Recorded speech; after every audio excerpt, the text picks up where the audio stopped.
السلام علیکم ورحمۃ اللہ وبرکاتہ نحمده ونصلی علی رسولہ الکریم اما بعد.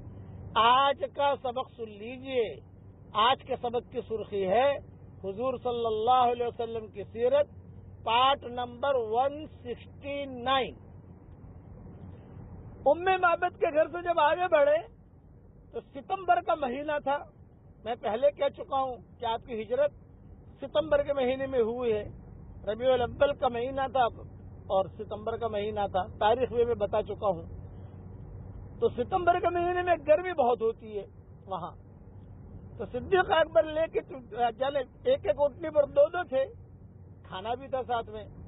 تو بہت گرمی تھی تو صدیق اکبر نے ایک درخت کے نیچے تھوڑا صاف صفائی کر کے حضور صلی اللہ علیہ وسلم کو بٹھایا کہ حضرت گرم بہت ہے، اب تھوڑی دیر آرام کر لیں.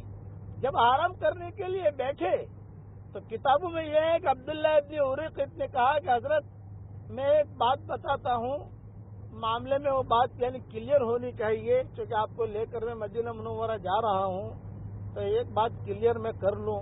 آپ نے فرمایا بتاؤ. اب یہ چاروں بیٹھے ہیں، ابو بکر ہے، حضور صلی اللہ علیہ وسلم ہے، ابو بکر ہے، عبداللہ ابن اریقط جو مشرک ہے وہ ہے، اور اس طریقے سے عامر ابن فہیرہ جو صدیق اکبر کے غلام ہیں وہ ہیں.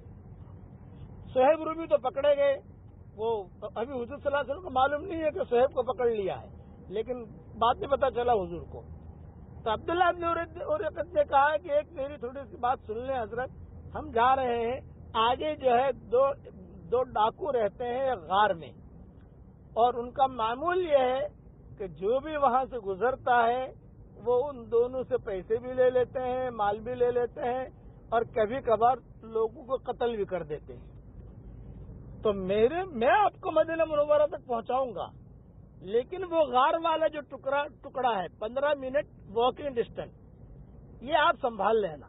اس میں میرا کوئی رسک نہیں ہے، میں کچھ نہیں کر سکتا، بس وہ آپ جانو وہ جانے، لیکن مجھے وہ لوگ ماریں گے نہیں، اس لیے کہ میری ان کے ساتھ سٹنگ ہے اور مجھے پہچانتے ہیں، اس لیے میرا ان کے ساتھ معاملہ کلیئر ہے، لیکن آپ لوگ اپنا سنبھال لینا.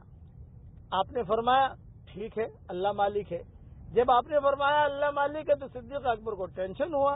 حضرت آپ نے کہہ دیا اللہ مالک ہے، بالکل صحیح ہے اللہ مالک ہے، لیکن وہاں تو کوئی ہوگا نہیں، ہمارے پاس اتنے ہتھیار نہیں ہیں، وہ تو ڈاکو ہیں. آپ نے فرمایا جس اللہ نے یہاں تک پہنچایا وہ اللہ ہمیں ہمارے مسائل آگے کے بھی حل کرے گا. اب آرام کر کے روانہ ہوئے. ستمبر کی گرمی تھی.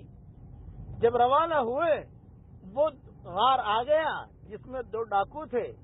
تو اس عبداللہ ابن اریقط نے کہا کہ حضرت اب میں تو جا رہا ہوں، مجھے اتار لیجیے اٹھنی سے، اور آپ تینوں اپنا معاملہ ان کے ساتھ کر لیجیے.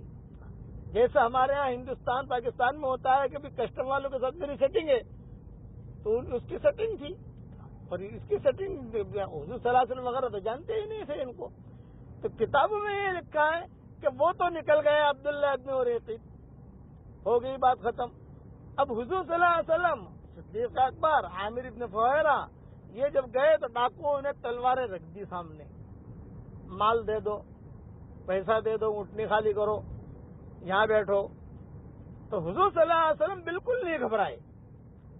آپ نے جو ہے بہت یعنی محبت کے انداز میں، ہمیشہ یاد رکھنا کوئی بھی کام کرنا ہو تو دو صفتوں کا ہونا ضروری ہے، ایک اخلاص، دوسرا شفقت.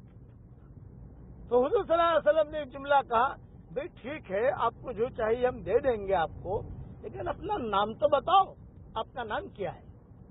تو دونوں نے جواب دیا نحن مہانان. مہانان کا مطلب ہے ذلیل لوگ، ہم ذلیل لوگ ہیں. تو آپ نے فرمایا لا لا لا بل انتما مکرمان، آپ دونوں ذلیل لوگ نہیں ہو، آپ تو دونوں عزت والے لوگ ہو. بس اس جملے کے اوپر وہ ڈاکوؤں نے ہتھیار ڈال دیے اور حضور صلی اللہ علیہ وسلم کو کہا ہمارے غار میں تشریف لائیے، بیٹھیے، کھانا کھائیے، پانی پیجیے. اس کو کہتے ہیں ادفع بالتی ہی احسن فَإِذَا الَّذِي بَيْنَكَ وَبَيْنَهُ عَدَاوَةٌ كَأَنَّهُ وَلِيٌّ حَمِيمٌ. کہ کسی سے مقابلہ بھی پڑے تو ڈھنگ کا جواب دو، تو تمہارا وہ غمخوار دوست بن جائے گا. حضور نے ڈھنگ کا جواب دیا، وہ غمخوار دوست بن گیا. دوسری جگہ فرماتے ہیں جادلہم باللتی ہی احسن، اگر لڑائی کرنی ہے تو ڈنڈا ڈنڈی نہیں، یوں کہا نوک جھوک بہت محبت کے ساتھ، شرافت کے ساتھ.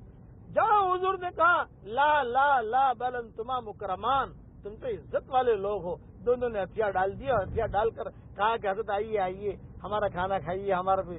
پھر حضور صلی اللہ علیہ وسلم نے دونوں کو اسلام کی دعوت دی اور دعوت دے کر یوں کہا میں مدینہ منورہ جا رہا ہوں، میں اللہ کا نبی ہوں، تم وہاں آ جانا میرے پاس، لیکن وہاں لوگ میرے پاس بہت ہوں گے، مشغول رہوں گا میں، تو تم یہ مت کہنا کہ مہانان آئے ہیں، بلکہ یہ کہنا مکرمان آئے ہیں، تو میں تمہیں اپنے پاس بلا لوں گا.